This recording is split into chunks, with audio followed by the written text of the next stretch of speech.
Dark Night of the Soul, like when you go through it or whatever, you're not gonna come out like this majestic monk. You're not gonna come out this like ascended master or this like guru or this person who's just like so zen that you aren't affected by things around you. Like that is a lie. That is definitely a lie. You still got your personality. You still gonna be calling people funky bitches. You know what I'm saying? And like you're not gonna lose your personality or anything like that. It's just a part of your personality that don't serve you. You're cutting it off and getting rid of it. You know what I'm saying? It's kind of like cleaning up your room. You know what I'm saying? The stuff that you don't need no more, you're getting rid of it. All right? Now, like I was saying before, when it comes to like the Dark Night of the Soul and let's see, I already covered the part that you're fighting more than one person at a time. Okay, what it looks like, it's gonna look like you're distracted. It's gonna look like you're tired all the time. You're gonna be tired, really tired. You're gonna be sometimes self-conscious. You can start off as an extrovert and end up being introverted, or vice versa. It's gonna be really different for you. It's gonna be a change that it's gonna be different. It's gonna make you feel like, you know, almost like you're trapped at one point. You know what I'm saying? But I guess that's the best way to put it. You know, it's gonna make you look like, you know, you just don't care about certain things, or you may get to a point like, oh, that doesn't matter, or this and that. But it's not. It's like this. When it comes to Dark Night of the Soul, it's designed to break you to make you enough. Okay. There was this pastor that once said that his son broke his bone, right? And he kept like exercising with it. And the next thing you know, the bone grew back and it was stronger. So it was just like when Jesus was feeding the multitude, and he said that it wasn't enough bread and fish to go around for everyone until Jesus broke it. When he broke it, it made everything enough. Okay, I can't remember what pastor I heard that from, but if I ever come across that sermon again, I'll definitely go put it in the box. I want to make sure, like, you know, I give credit to everybody that I can. Okay, so I guess next thing, we talked about what it feels like. We talked about what it looks like. Now let's talk about the dark truth of it. All right, dark truth of it. That friend that you claim to be your friend may not be there. Okay, that person that you was there for, they may not understand. They may not be there. That boyfriend, that girlfriend that you expect to support you through thick and thin, it may get so overwhelming for them too that they walk away. You can't count on parents. You know, the people, like any and everybody that isn't solid are going to fall away. But those who genuinely love you and are solid, they're going to stick and stay. And it's not up to you to point it out to them. Like you can't. The thing with the Dark Night of the Soul, you can't point it out to them. You can't just like, see, I'm going through this, and the only person that stuck with me was so and so and so and so and so and so. No, you don't do that. You observe it. You just observe it. You know what I'm saying? You observe it, and then you take that with you as you move forward. You know what I'm saying? That right there will let you know who's solid in your circle and who you need to let go. You know, because from my own experience, I guess I should put my own experience in this too. That way, you know, I'll let you know, like, you know, I ain't no different. You know what I'm saying? I ain't no high and mighty person. I've been through a lot, but I still smile to the best of my ability. Okay. But in my experience with something like that was like, when I was young, when I was like in my 20s or whatever, I worked hard. I used to work a lot, and I used to, like, you know, money was my thing. Like, you know, I used to work hard, but I didn't work hard for the money. I always worked hard because I've always put in my mind, if I ever was to have a kid, I wanted to be where me working hard wasn't something new. But by me working so hard, it drew in, quite a nice amount of money. But I didn't have any kids. I still don't, but, And I would go buy everything I ever wanted. I was at one point, I was buying Jordan shoes every week. I was buying different outfits every payday. My car was it was nice. You know what I'm saying? Like, I would, go out party and drink and stuff on the weekends and just hang out with all kind of people. A lot of people were the life of the party. People love being around me, But once I started going through the dark night of the soul, I learned those people that I was hanging out with, they were jealous of me. Some of them were sending like dark magic and voodoo attacks against me because there was this individual woman that wanted me to pay her bills, or she wanted me to support her habits. You know what I'm saying? She saw me as a crutch support system.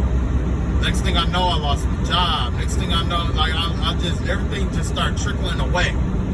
You know what I'm saying? The more I started hanging out in crowds and hanging out with all these people and stuff like that. But I didn't give up. I still kept my heart. You know what I'm saying? Because my thing was like this, is like, even though, like, at one point I had when I was growing up, I didn't have that many shoes. You know what I'm saying? I didn't have that many. Me and my brother, we both had 2 pairs of shoes. We had a good pair of sneakers, a good pair of shoes to wear to school, and a pair of shoes to do like yard work and stuff like that around the house. And that was it. And all our outfits were surrounded around this one pair of good shoes that we had. You know what I'm saying? Not together. Like, he had his 2 pairs or whatever. I had my 2 pairs, okay? And then at the beginning, we only got new shoes at the beginning of the school year. That was the only time we got new shoes. We didn't get them for like our birthday. We didn't get them for Christmas. We didn't get them for tax season. We didn't do that. We didn't do that. Easter, we got new suits and stuff like that, shirts and ties.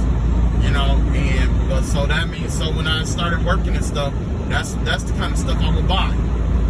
Unbeknownst to me, the more I bought stuff like that, the more it attracted the wrong kind of company. Because people were perceiving me as having more than what I had. They perceived me as being something that I wasn't. You know what I'm saying? They thought I was this baller. They thought I was this. They thought I was that. When in reality, I was this guy who just loved to have a good time and make sure his friends are comfortable. You know what I'm saying? Comfort was everything. Comfort is everything to me. I don't want to hang around somebody who's uncomfortable, who can't get comfortable around me, okay? And if you were to hang out with me, I was the kind of person to buy the drinks, take care of everything to make sure everybody had a good time, okay? So you already imagine how strange that was, or how I was broke by the end of the week and all of that, you know what I'm saying? It was like that was my lifestyle, drinking, chasing women and all of that stuff, and breaking hearts left and right, and oh man, I'll trust me, I was the wild child, you know what I'm saying? Wild child. But after, like I said, once I went through the dark night of the soul, all of that fell off, because it was like I started valuing it. Like, at the end of it, I learned to value my alone time. I learned to value not going out with people. I learned to be more conscious of the image I'm projecting out. Because the thing was is that, you may be projecting something to somebody who is definitely carnivorous. You know what I mean? Like, carnivorous people, they'll eat anything. If it's made out of meat, they'll eat it. I had family go back home. I had family flock on me. I had friends that just backed off and didn't. You know what I'm saying? Like, so what I do at the end of my dark night of the soul, I decided to be the person that I needed when I went through mine.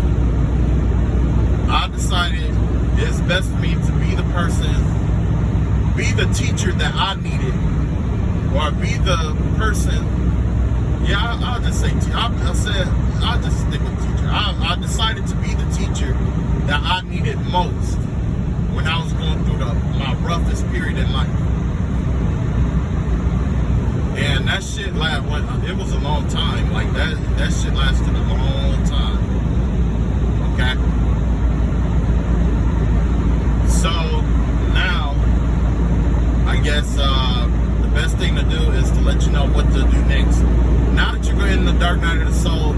things first is that we have to help you cut through all the stuff that doesn't serve you, okay?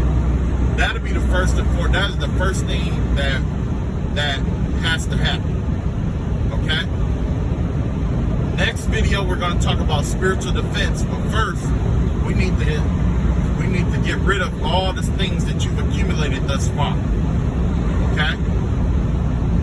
Now, in order to do this, what you're going to do is you're going to take a salt bath, okay? A spiritual salt bath.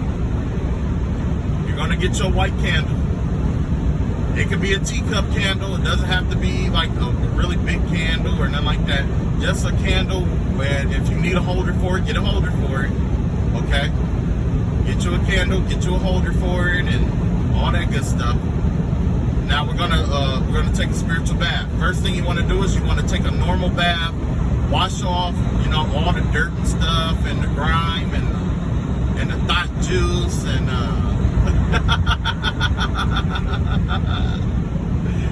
wash off all the sex. wash off all your work. You know what I'm saying? Like all that stuff that we carry around day to day. Wash all that off of you, right? If you have a tub, this is what you're going to do. You're going to run you a bath. After that, run you a bath, okay? And you're going to take some salt. I prefer sea salt. Sea salt, Epsom salt will work. Whatever salt you got will work, okay?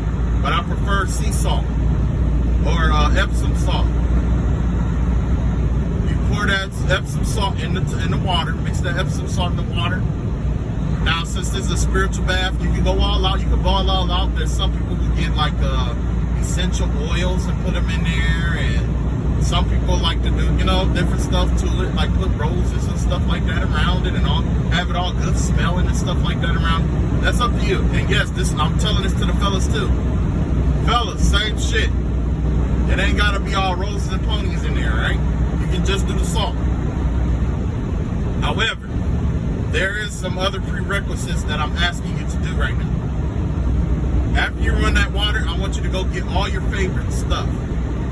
Go get your radio, so you can play your favorite music, your favorite songs. You know what I'm saying? Get your if you got a favorite snack, get your favorite snack, whatever it may be. Okay. But what you're gonna do is you're gonna run this water. You're gonna put the salt in there. You're gonna swirl it around and mix it. And you're gonna pray over it. Okay.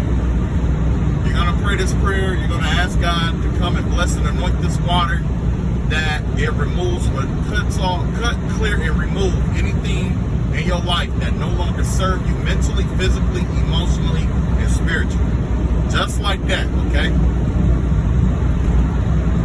Now, you're gonna get in, you're gonna turn off the lights, you're gonna light the candle, turn off the lights, you're gonna get in,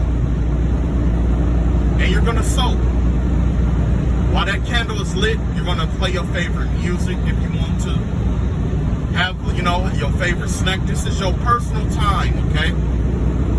Now, sometime during this bath, you're gonna call out to God, you're gonna call out to your ancestors and spiritual guides, and you're gonna talk to them, and you're gonna talk to them, as if they are right there in that room with you. You're gonna tell them what's bothering you. You're going to tell them what you've been holding on to, all the stuff that you want to let go of, the stuff that's bothering you. Men, I can't stress this enough. Pay attention, all right? I can't stress this enough. It's important that you have this conversation. If somebody you love has passed, imagine talking to them. But I prefer that you imagine talking to God himself.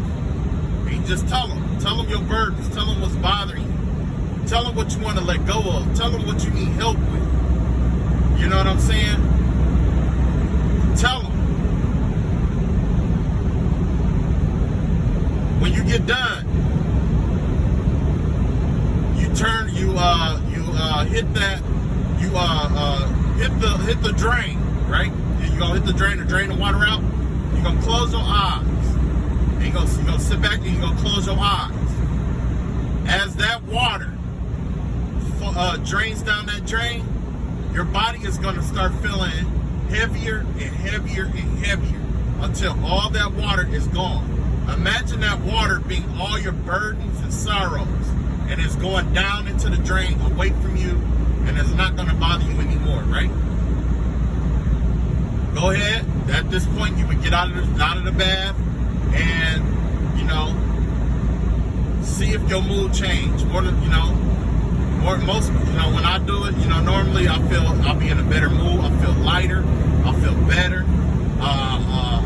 It's easier for me to think things through, see things. You know what I'm saying? When you do that, okay, when you do the spiritual bath, basically what you're doing is you're getting rid of all that heaviness that has been on you from that dark night of the soul, okay? You're gonna wash all of that off first, okay? Once you do that, I want you to come find my next video, okay?